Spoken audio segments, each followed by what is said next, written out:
Oh. Moi, je peux avaler seul comme ça. Comment tu veux? Il n'y a rien. Le 237, le continent. Le meilleur pays au monde, tu sais.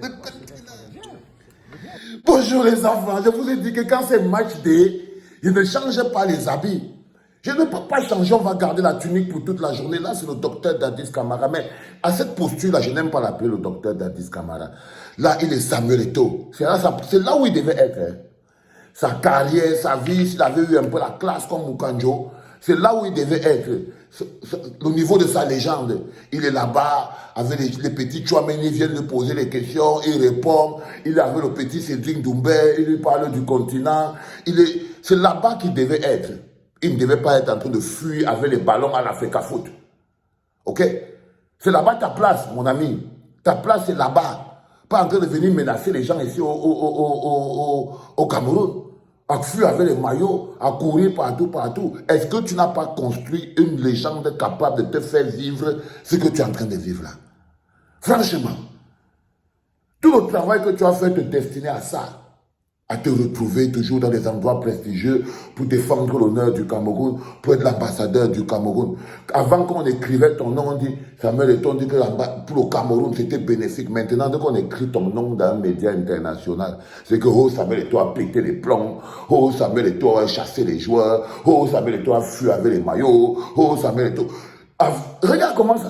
Ça veut dire qu'avant, on ne va plus encore parler de toi autrement. Ça s'appelle détruire sa légende. Et ce n'est pas quelqu'un qui l'a fait.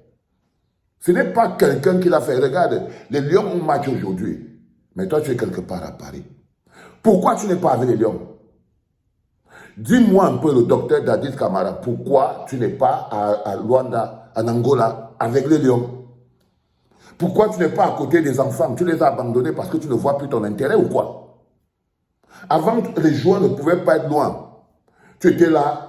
Tu saluais, ils entraient, ils passaient. Tu étais même tellement omniprésent. Je crois que c'était à poser un point. Mais tu pouvais diluer. Mais là, maintenant, tu vois comme on ne te traite plus comme Dieu. Comme on ne te traite plus comme le ciel et la terre. Même les lions, tu n'aimes plus. Même les lions, tu n'aimes plus.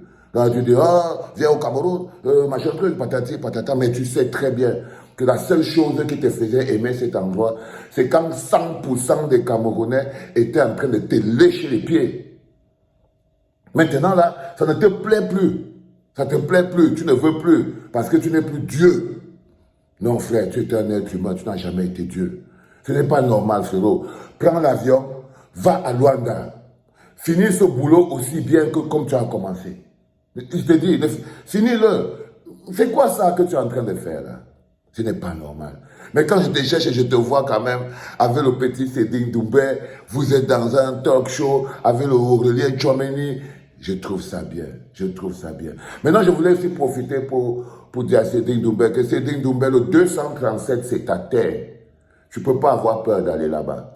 C'est quelque chose que tu décides et tu dois aller au 237. Si jusqu'aujourd'hui, tu n'as pas encore eu la décharge fondamentale personnelle qu'il te faut pour arriver au sommet du MMA, même, c'est parce que tu n'es pas encore venu combattre les alligators.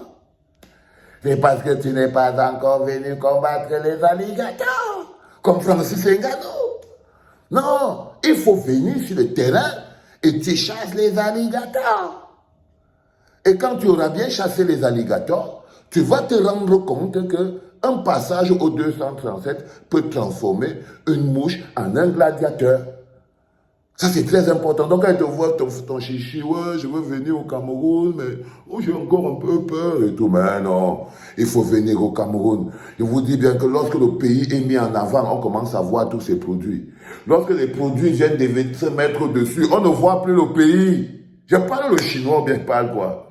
Lorsque c'est le pays qui est mis en avant, on voit tous les produits, comment ça s'éloigne là, les Cédric Doumbé, les Samuel Eto'o, les Francis Ngannou, les Siakam, tous les produits sont... Mais dès que les produits deviennent plus grands que le pays, ça veut dire que vous, les Camerounais qui n'avaient pas eu l'éducation à la citoyenneté, qui n'avaient pas compris que aimer un pays, ça ne se demande pas. Ça s'éduque, on conditionne le cerveau À l'école, éducation civique, au Cameroun, berceau de nos ancêtres. Quel est le plus beau pays au monde? Cameroun. Ton voisin, c'est qui? Tchad, Guinée, Gabon, Congo. Quand vous étiez à l'école, vous ne vous apprenez plus ça. Ta capitale, c'est où? Yaoundé. L'autre politique, c'est où? Douala. Quand tu peux, où Bafoussam. Non, on jouait comme ça pour être sûr qu'on connaît le pays. Qu'on connaît le pays. Vous voyez ce que je veux dire? Mais à un moment, ils mettent le pays en dessous. Et ils commencent à mettre au-dessus du pays. Et bien, Samuel Eto'o, et bien, Moustachu Babu. Et dès que quelqu'un peut te donner un peu 5 francs, il devient plus grand que le pays. Dès que quelqu'un peut te donner un peu 5 francs, il devient plus grand que le pays. Non, frérot. Ce n'est pas le pays, ce n'est pas le plus beau pays au monde. C'est le pays le plus grand au monde. C'est le plus important à le comprendre. Et c'est là où il est à sa place, Samuel Eto'o. Là-bas. Là, j'ai fermé mes yeux quand je les ai vus parce que ouais, le cabaret sauvage ressemble un peu à cette salle, mais en plus prestigieux.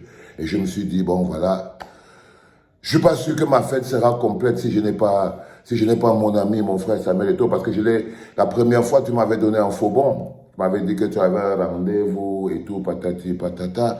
Et à chaque fois que j'ai voulu venir à une chose de Lions indomptables, tu t'es arrangé à ce que je ne vienne pas, pour que je sois tenu à l'écart, les gens me menacent, ça te dit rien et tout. Et moi, personnellement, ma fête au cabaret sauvage n'aura de sens que si tu es là, frère. Ça aura aussi beaucoup de sens si tu es là. Pour montrer qu'on peut dépasser ces choses-là. Parce que moi, je les dépasse pour te prouver. J'essaye de te dire, comme your brother, je n'ai pas un problème avec ça. C'est que j'aime trop seulement le pays. Le pays est trop grand. Je ne peux pas permettre sur la balance l'amour et l'amitié que j'ai pour toi et l'amour et l'amitié que j'ai pour le pays. Non. Ça dit que on ne peut pas. Donc, si tu veux que l'amour que j'ai pour toi reste, ça enlève tes mains sur les choses du pays. Ou bien si tu fais les choses du pays, fais ça bien. Fais ça bien, de telle manière que personne ne va te prononcer. Fais ça bien. Ok? C'est tout. Le 14 septembre, je suis au Cabaret Sauvage de Paris pour la tournée Par Amour, la dernière date. C'est mon pur plaisir, bonheur, la fin de ma route. Tu crois que je serais fier d'avoir tout? Imagine-toi, tu es assis là, il y a Cédric Doumbé qui est assis là, c'est que Valsero a réussi à mettre le Cameroun au shining. Comme ça qu'on met un pays en haut, ça veut dire qu'on est sur la place parisienne. T'as le meilleur rappeur, hein? Les gars, ça va, c'est bon, enlevez la partie des meilleurs rappeurs. T'as le général, hein, t'as le général qui est installé en plein Paris, cabaret sauvage, et devant lui, il y a qui? Samuel Eto'o, Cédric Doumbé, Francis Ngannou, Tatadat. On va parler du Cameroun le week-end là sur toute la planète. Comme ça qu'on met un pays en haut. Et vous avez tous les moyens pour faire ça. Papa a déjà créé l'événement. Il a déjà mis le lieu. Il a déjà mis tout le prestige. Il a déjà mis une date. Pourquoi vous ne pouvez pas vous libérer le 14 septembre?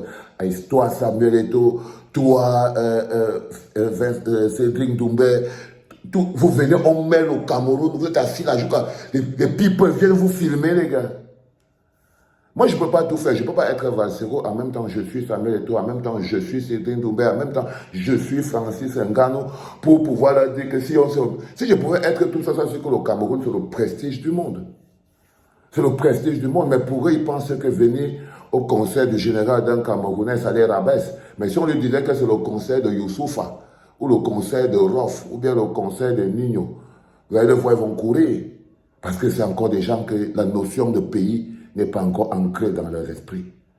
La notion de pays, ils ne savent pas ce qu'on appelle le soft power. C'est-à-dire que je vais essayer d'avoir tout ce qu'on a de people à Paris le 14 septembre pour que ce soit du plus people camerounais que ça ait de l'impact. Je vais essayer parce que je sais évidemment que, étant l'être humain avec qui personne ne veut s'associer, parce que je sais, je fais peur quand même. Les gars, je sais que ça les fait quand même Niamla, non? Non, ça les fait Niamla. Mais je ne sais pas pourquoi, frérot. Je les aime tellement que je ne sais pas pourquoi ils sont en train de flipper. Je ne sais pas pourquoi ils flippent tout le temps.